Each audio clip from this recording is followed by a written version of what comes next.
अखन अहाँ सब सुन रहल छी राकेश निराला इंटरटेनमेंट के।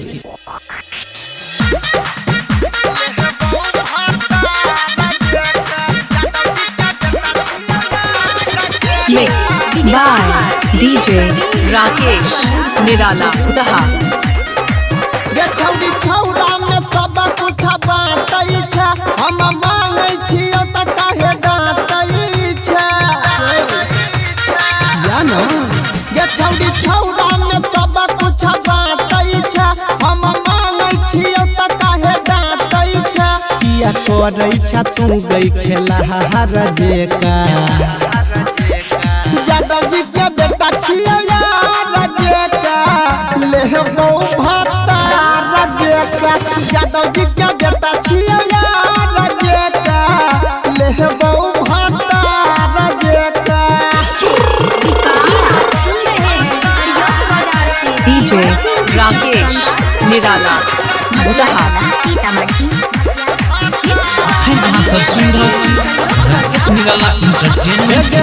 हम छियौ गे तोहर दीवाना, किया करै छ तू माना गे।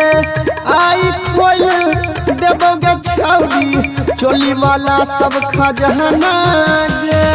हम छियौ गे तोहर दीवाना, किया करै छ तू माना गे।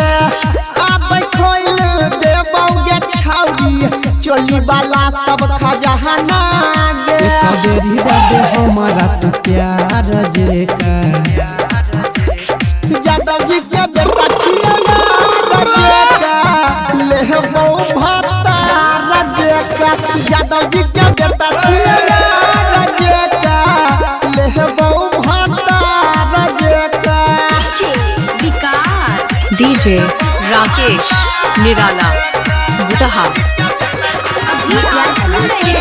अखन अहाँ सब सुन रहल छी राकेश निराला इंटरटेनमेंट के।